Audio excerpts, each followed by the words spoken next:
ಆರು ಗಂಟೆಯಿಂದ 6:30 6:30 ಒಳಗಡೆ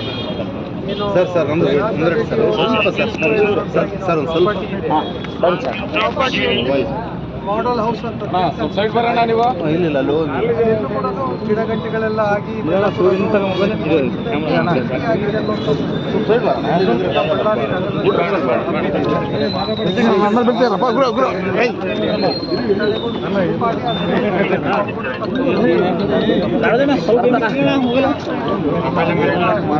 ಹಿಂದಿನ 1ನೇ ತಾರೀಕಿನ ಘಟನೆಗಳು ನಡೆದಿದೆ.